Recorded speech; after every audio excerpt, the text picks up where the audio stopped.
how utterly cheesy the sex scenes are. Like, the music is just like. Welcome to Rom-Com Bomb, a Sex Ed with DB podcast series where in every episode we go under the covers with a beloved rom-com, strip away its hidden toxic messages, and rewrite the script on love and sex.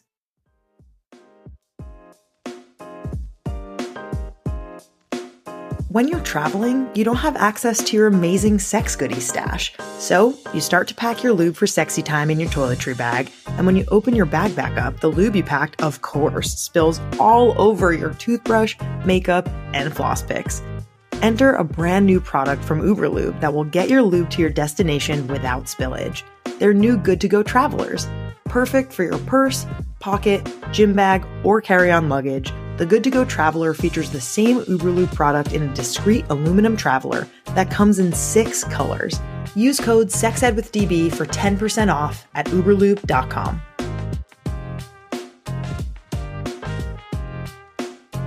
Are you falling into a pattern with your partner? Looking to change things up but aren't sure how? Me and my partner exit our ordinary with Lion's Den. Lion's Den has hundreds of your favorite brands to help you and your partner reconnect or try something new. From novices to dungeon masters, there are products for every comfort level. With 50 plus years in business, Lion's Den is here to help. Can't make it to a local store? Shop online and chat with a customer service team member while you shop. Lion's Den offers our listeners 15% off in-store and online using code SEXEDWITHDB at lionsden.com.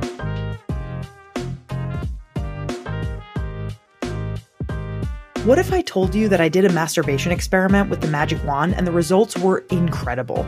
Don't believe me? Let me share a few things with the class. When using the magic wand every day, I experienced less stress, anxiety, and physical tension. I reported more frequent positive moods when using the magic wand every day, including higher levels of confidence. My level of horniness increased over time when using the magic wand every day. And get this, the magic wand team was so excited by my study that now 1,000 people are doing it too. Stay tuned for those results soon. Want to see how else the magic wand impacted me positively? Go to sexedwithdb.com/magicwandexperiment to learn more. If you've been wanting more intentional time with your partner, but don't want the hassle of spending a lot of money for a fancy date night, look no further. Aria has you covered. Aria is a service for couples that makes it easy to break out of routine, deepen emotional connection, and energize their relationship with curated experiences called scenes. I recently did one called Heat, and I could not recommend it enough. Prioritizing intimacy with your partner is essential, and Aria makes it easy. Visit arya.fyi and use code SEXEDWITHDB for 15% off now.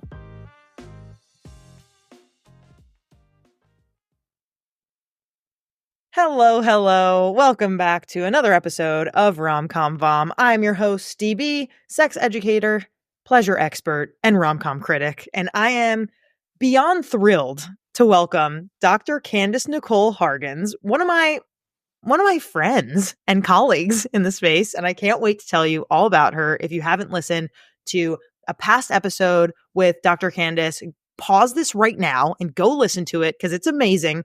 But if you don't know who she is, let me enlighten you. She is a professor, author, sex therapist, researcher, and all-around stellar human being who brings incredible expertise on Black sexuality, relationships, and sexual pleasure to our conversation today.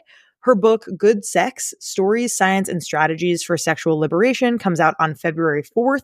And get this, it has already ranked number 1 in the general sexual health category on Amazon. Incredible. Dr. Candice, welcome, and thank you for being on Rom-Com Bomb. How are you? I love the that was kind of my favorite part. You gotta do it. How are you? I am excellent. I have been very excited about this conversation for many weeks. This has been many weeks in the making. And this is one of the first rom-com rewatches that I did for this series. So I feel like it really prepared me for all of the things that we're going to talk about today. But first, the trivia teaser that you all heard last week. The wild true story that inspired this movie ended with a dramatic Oprah appearance and a multi-million-dollar lawsuit. Oh, what the heck?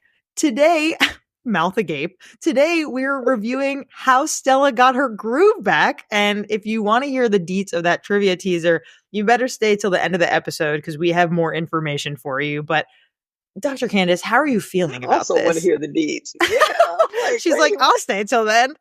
yes. How I are you took it. This was feeling? I'm feeling great because this was a good old throwback, and I'm so Yes. excited to talk about this one with you.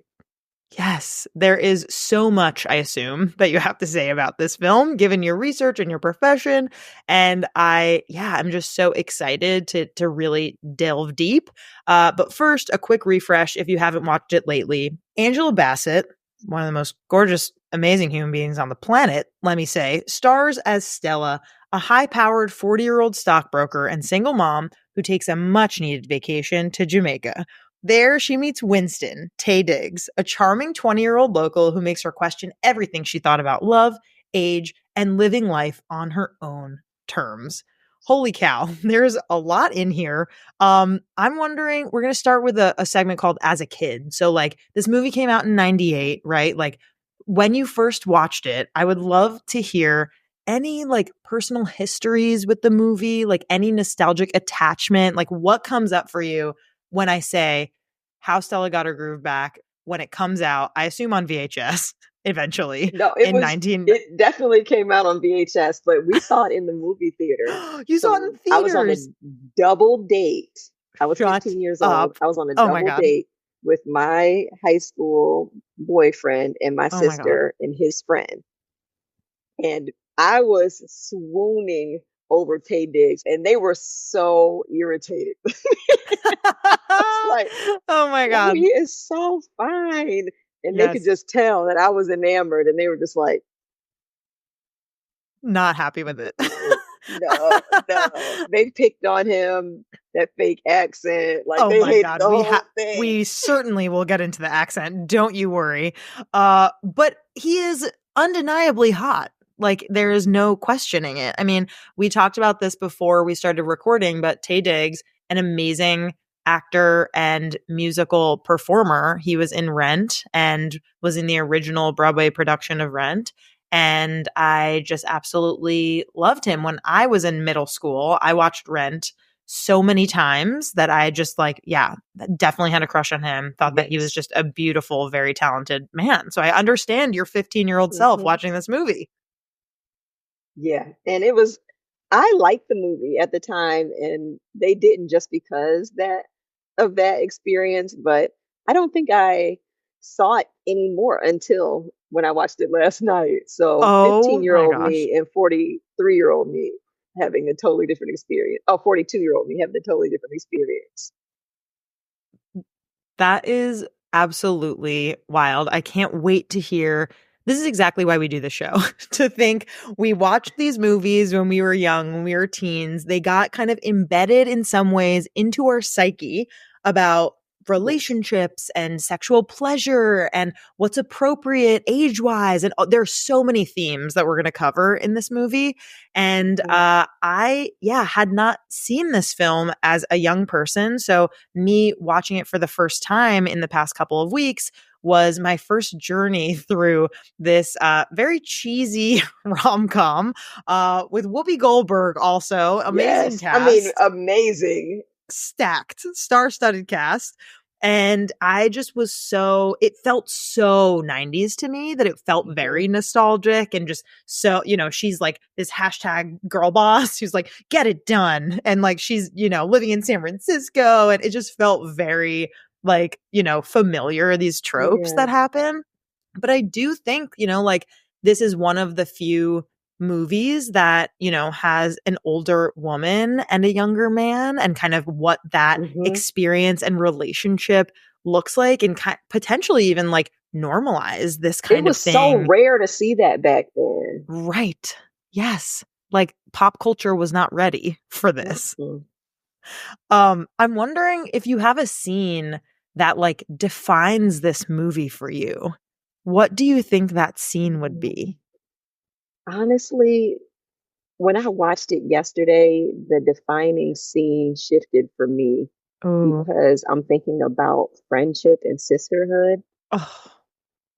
And her being in the bed with Whoopi and they were laughing as she died was just like, it just hits differently at this stage of life. Like I feel much more connected to their characters now, like the value of a homegirl that's gonna like, you know, push you to have some fun and to shake up things in your Yes. life a bit and what it means to lose that person and like their intimacy and connection. I think that was actually the scene that stood out for me this time. So sweet. Are you referring specifically to the scene of like, Whoopi Goldberg's character like has cancer and they're like in the hospital bed? Like was that kind of the connective scene, or was it more of like, okay, yeah, tell me more, like when that scene was happening, like could you describe it for the audience? Yeah. So there's a call that so Stella goes back to Jamaica to hang out with Winston. And she brought her son, they're having a good time, and then they get into an argument. Mhm. And so they have tension.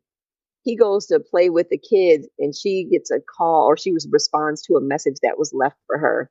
And he turns around and he can see her face fall.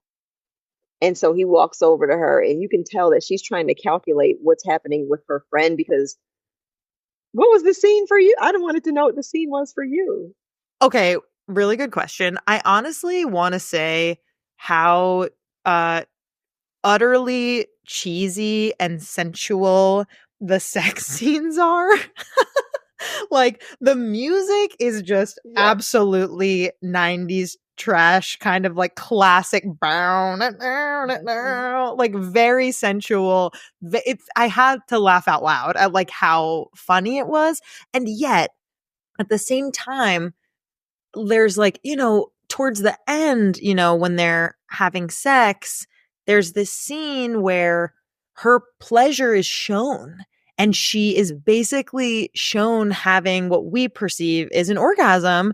And it's such a special scene because it's very rare to depict Yeah. any sort of number one female pleasure at all, let alone an orgasm. And number two, to like really have a moment of that to show her face and like kind of the like, constraint of her face. And like, it's kind of this like beautiful moment where she is very much herself.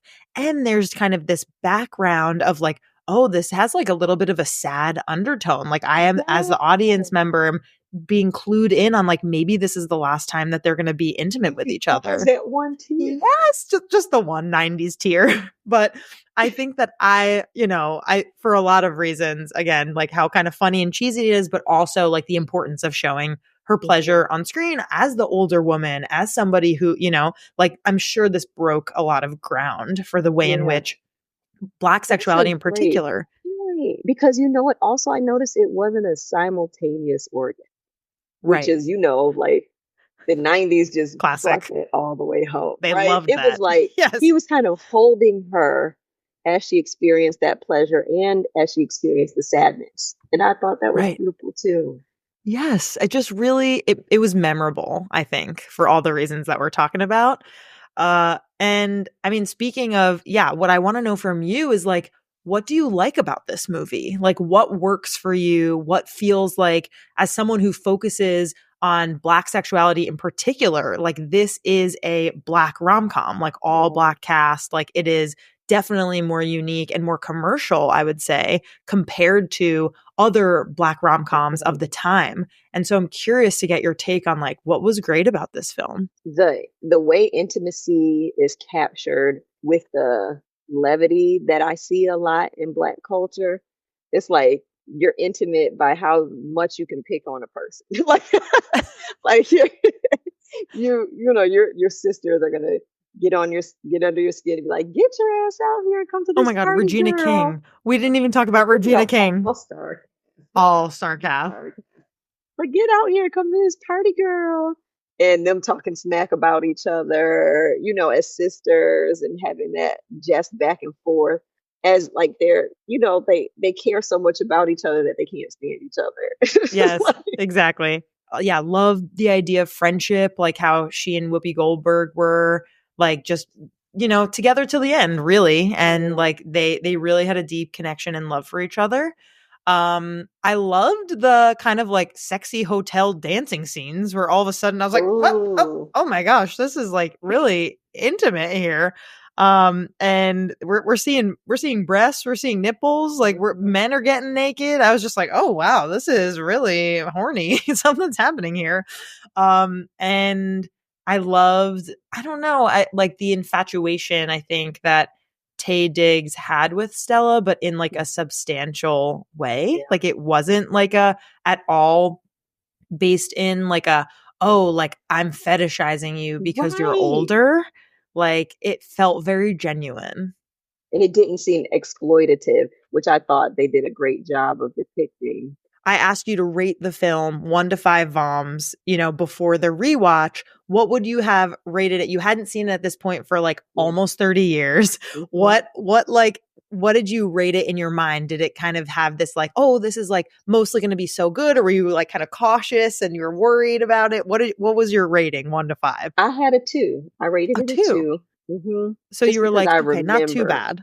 Yeah, I didn't think it was too bad at all. I remembered the dialect and like the way culture was Yes. represented outside. I was like, but other than that, I was like, I think this is really a beautifully done movie, and I think it'll probably stand the test of time.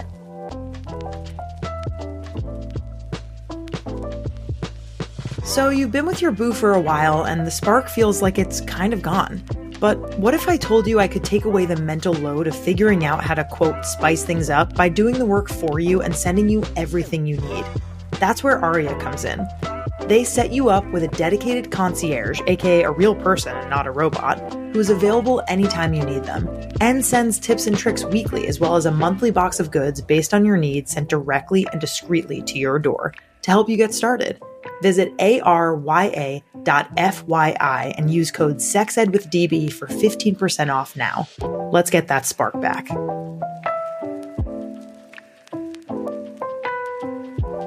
Flicking the bean, jilling off, menage a moi. All of these are creative and hilarious ways to say masturbation. For 21 days, I embarked on what started as a personal masturbation experiment with one of my all-time favorite vibes, the magic wand. The goal? To answer one burning question. What is the impact of daily magic wand use on my health, wellness, and sexual experiences compared to regular sexual activity and no sexual activity? Spoiler alert, the results were so surprising, they've inspired me and the Magic Wand team to turn this experiment into a full-fledged study. Now 1,000 other people are diving deeper into how consistent self-pleasure affects everything from mental health to sexual satisfaction. Want to see the hypotheses and the results from my study? Head to sexedwithdb.com/magicwandexperiment to check it out.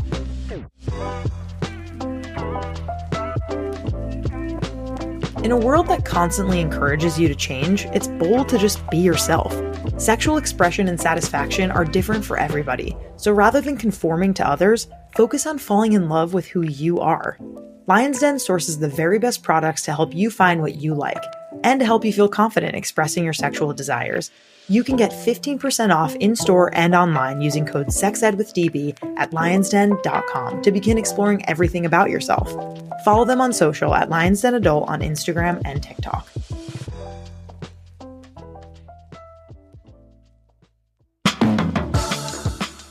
Are you tired of waiting for sparks to fly on your dating app? Do you dream of running through airports to deliver an out-of-breath, unplanned monologue? Then stop doom scrolling and start listening to Meet Cute Rom-Coms. Feel-good love stories that take you from chance encounter to grand romantic gesture in just 15 minutes. We're bringing rom-coms back. Get a brand new Meet Cute series on the first Tuesday of every month, with new episodes twice a week. Fall in love with Meet Cute Rom-Coms, wherever you find your podcasts. Is this where we kiss? Let's transition into our That's Problematic segment. So we have like a few different themes that I want to go over. I want, you to tell me some themes if I'm missing some, but I think like this idea of the age gap of like, forever young is kind of like the big theme that I want to dive into first. Like, right, he's 20 years old, she's 40. I think that in general, the fact that the entire plot kind of hinges on their age gap, right? Like, I'm curious what you think about that. Like, what makes us uncomfortable about older women and younger men versus the reverse. Like, we don't bat an eye if like there's a 20-year-old woman and a 40-year-old man, or it's so much I bat an common. eye. I do too. I was just I gonna say, bet. do it. I was just gonna say that's fully not true. I think I also bat, but I think that it's unfortunately so much more common. Like, I think, okay, so we're thinking of maybe like modern comparisons, right? In like pop culture, there's like Priyanka Chopra and Nick Jonas that have like quite a large age gap. There's, when they were dating at the time, Olivia Wilde and Harry Styles. Like, it becomes the story is their age gap, whereas in other capacities, like it doesn't. And I'm just wondering, give me your general thoughts on this, like in general, and while you were watching the film, how this came up for you. Okay, so what first came up for me is how I am not attracted to younger men. And so like that, like something about that age gap for me hit so different this time, because I was looking at Taye Diggs like, he doesn't even look attractive to me anymore in this younger Interesting. person's body. Like, because I like a mature, grown looking man. Like, that Yes. does it for me. So I You like want a the little gray, salt you and want pepper. the yes, I like yes. that. I like a little bit more meat on the bone. Like, you know, like that works for me. And Right. so I was like, oh wow, he's a baby. Like, Tiny guy. I am twice his age. Right.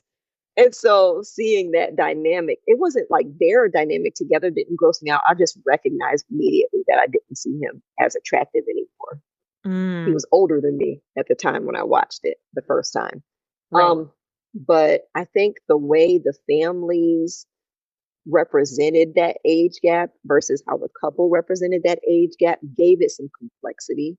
Yes. So they, you know, he was like, let's put it on the table. Like, say it as many times as you need to say it, because I'm not going to keep having this conversation with you. Right. You know, and I thought that was like firm in a like important way. And then the mother having this like disgust and disdain. Oh my Like, goodness. Yeah, let's talk how about that dare scene you? really quickly. Yes. Yes. So the scene that you're painting, Dr. Candice, is Winston, unbeknownst to us, like comes from a wealthy family in Jamaica. So Angela Bassett's character, Stella, and her son and Winston all go to kind of like their estate or their property, the Winston's parents. And his mom is kind of a caricature of a mom who just has utter disgust and distaste for this woman because she's offended that they're the same age, basically. Yes. And at the first moment she gets when she has Stella alone, she basically says, like, fuck off. Like, I don't want you with my son. Like, what are you doing with a 20-year-old? And so I think like moments like that make it very clear that like their age gap is very unwelcome and it's distasteful because Stella is the one who is, you know, older, and what does she want to be doing with a younger man? And I do think in general, this movie is like quite sweet and like really does show the depiction of like a successful relationship with a large age gap and like challenges along the way. But now we're going to head to the cringe corner where we have a lot to discuss on what exactly was cringy about this film, starting with the accent. Can you starting and ending with the accent? Starting and ending. Okay, that's literally the main thing that I feel like I need to talk about with you. So we already talked about the cheesy sex scenes. You know, obviously there's like these kind of tourist resort stereotypes, but that pales in comparison to Taye Diggs' accent. Can you do any sort of explaining for us why what is this accent and why did this happen? I was just trying to figure out whether or not he just couldn't get the accent well, or whether he just was trying to make it sound like that, because it didn't land by any stretch of the imagination. So knowing that he is a thespian and that he's a real actor, I'm like, did they want it to sound cheesy? Right. And very like Irie. Right. It's like, what is happening not good here? This is terrible. And I think that there's something to be said about how the Black men were fetishized in the movie and sexually objectified. Let's talk about that. And we allow for that. I think they are one of the demographics of humans that people find it completely fine to sexually objectify, and that there's really no like grief that comes from that. So when the guy is walking, he says, "Hello, ladies, welcome to Jamaica," and they're like, "Mm." And then, you know, the way I objectified Taye Diggs when I was 15. Like, it was just and Right. I think the movie reflected on it like, "Ooh, he's so fine," and this and that's cool, like to affirm someone. But there was also like this, he's a toy as opposed Mm. to a human or a man. Wow, this is an excellent point. I feel like this is where your research brain comes in, because I feel like this is a common thing I feel like I've heard you talk about before in a past episode that we've done. And yeah, just such a critical thing. And now we're going to move into the rewrite portion of the Mhm. episode, where I'm just kind of curious, like, how would we tell this story today? Would you rewrite a certain character? Or would you show more of Jamaica's actual culture beyond resort tourism? Would you, make age gap part of the story, but not the story? Like, tell me what you would rewrite here. I think that I would keep the age gap as part of the story, especially now when we have, I would say, a renaissance of older woman, younger man relationships. Hmm. So I think that would still be a main part of the story and showing some of the nuances in it. I think you don't get enough of his perspective about what he loves, about Stella and how he navigates the stereotypes about being with an older woman from Mm, his friend group. You don't see him with the friend group, right. and you only briefly see him with the family. So maybe a little bit more playing both of them being featured characters and playing to the ecosystems that they come from a little bit differently. And I would even keep the corny scenes because I like a little corny kiss at the I end. know, So it's I would do sweet. the spin around in the airport. That works for me. Yes. Yes, it's very sweet. I think my rewrite back to kind of what we were originally talking about with like Stella and Delilah's friendship is like, I so wish that Delilah had like told Stella what she was going through kind of like Mm, earlier on. So Stella could have like really been there for her. And I know that maybe that like, you know, culturally like wasn't the right move, or like didn't feel like the right thing, or like she didn't want to bother her or what have you. But like, I don't know. I think I would find that really tough if like I mm, had a best friend who like didn't tell me what she was going through until like the last day. And like, I yes. wish that I would have been able to be there for her. And so, yeah, I do love their friendship. I love how they make each other laugh and like Mm, how silly they are with each other. So I feel like that would be my rewrite. yeah. I do think you're to your point that unfortunately, culturally, it landed that she would hold on to that and not want to burden her best. Right. And I hate that that continues to be true. Like some of us Black women playing like this strong Black woman, like, I don't want to burden anyone. I just, want to deal with it on my own. I think that was an honest representation, even if I wish it weren't. Totally. Yeah. We are at the point in the episode where we're going to have your current rating of the film after the rewatch. So tell me, after 20 some odd years of watching this movie for the second time, what would you rate this 1 to 5 bombs? I'm still giving it a A, solid two. a Like, I two. really like the movie still. I thought the cast was great. Yeah. I love cheesy stuff, so the cheesy stuff worked really well for me. The only thing that just they could have depicted him and his life a little bit better. Other Hmm. than that, I think that it was really solid for a I rom com. agree. I agree. I think like a 2 feels right for me too, because most times when he would speak, I would be like, "No!" Like just Yeah, because his accent was so bad. And yeah, I think because it just felt like there was something missing about the way in which like Jamaica was depicted, and like there could have yeah. been a better job at like adding a scene or two Hmm. about that. And so Yes. yeah, that's my reason for a 2. Dr. Candice, are you ready to hear the trivia teaser details from earlier on in the episode where we talked about the Oprah situation? Okay, so the true story, in case you want the deets, is that 40-something Terry McMillan met 23-year-old Jonathan Plummer while vacationing in Jamaica in 1995, just like in the movie. They married in 1998, which is the same year as the film's release.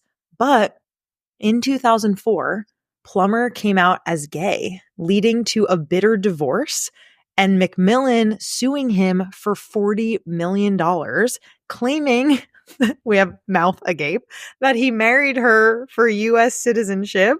And they eventually had an emotional reconciliation on Oprah. I feel like I heard a part of this. I did not know about the $40 million. Yeah. I did not know about the reconciliation, but somewhere I feel like I heard that they broke up because he came out. So I had a limited idea of what that was about. Wow.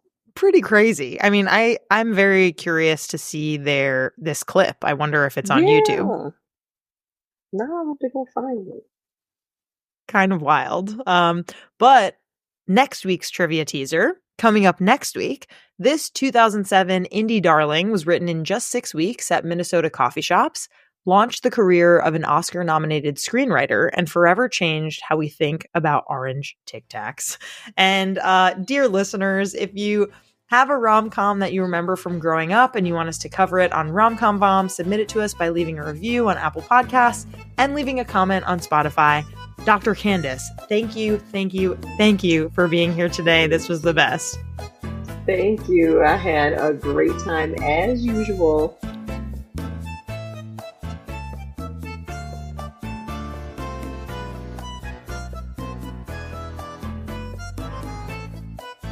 Our creator, host, and executive producer is me, Danielle Bezalel, aka DB. Our producer is Sadie Lidji. Our communications lead is Cathren Cohen. Our marketing coordinator is Alex Bateman. Our music theme is by Hook Sounds. Thanks so much to our featured guests, partners, and listeners. If you have a rom-com you remember from growing up and want us to cover it on Rom-Com Bomb, submit it to us by leaving a review on Apple Podcasts and leaving a comment on Spotify. Want to partner with us? Email us at sexedwithDB@gmail.com. For more sex ed content, follow us on Instagram @sexedwithdbpodcast. See you next time.